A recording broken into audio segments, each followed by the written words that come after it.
আমরা ওই পুরানা রাজনীতিটা আর চাই না, যে রাজনীতি ফেসিবাদ হয়ে জাতির গাড়ে চেপে বসে, ও রাজনীতি আমরা একেবারেই চাই না।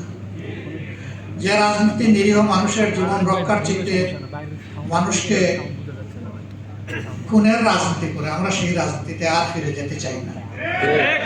আমরা দুর্নীতি এবং চাঁদাবাজিতে লিপ্ত যে রাজনীতি, সেই রাজনীতি আমরা আর দেখতে চাই না। আমরা সত্যিকার অর্থে জন আকাঙ্ক্ষা এবং বিশেষভাবে আমাদের তরুণদের আকাঙ্ক্ষার বাংলাদেশটাই দেখতে চাই।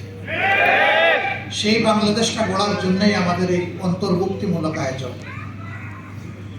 আমরা কার্যত জুলাই বিপ্লবের যারা স্বীকৃতি দেন, ধারণ করেন, জুলাই বিপ্লবের মাধ্যমে নতুন বাংলাদেশ গড়ার স্বপ্ন দেখেন, সেই লোকগুলোই আমরা একত্রিত হয়েছি।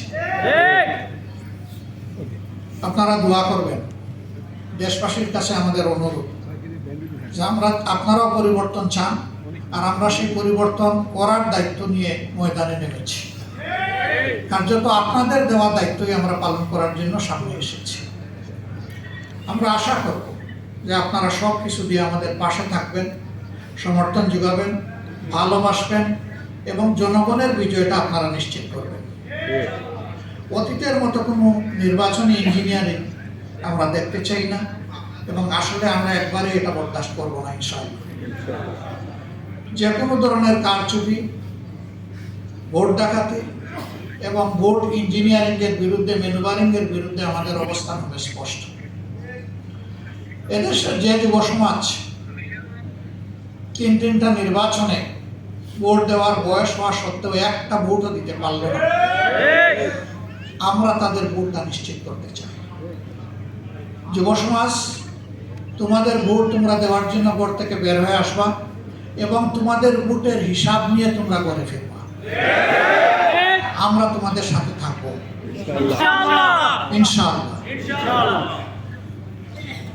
আজকে এই প্রত্যাশা, আমাদের যে ঐক্যটি, সেই ঐক্য গঠনে বিভিন্নভাবে অনেকের বিশাল অবদান আছে। আমরা তাদের সকলের অবদানকে অত্যন্ত শ্রদ্ধার সাথে স্মরণ করি, বিশেষভাবে স্মরণ করি 47, 71, 24 সহ জাতির টার্নিং পয়েন্ট, জাতির জন্য যারা জীবন দিয়েছেন তাদেরকে, যারা লড়াই করে আহত হয়েছেন তাদেরকে, এবং যারা বিজয় ছিনিয়ে এনেছেন দফায় দফায় তাদের।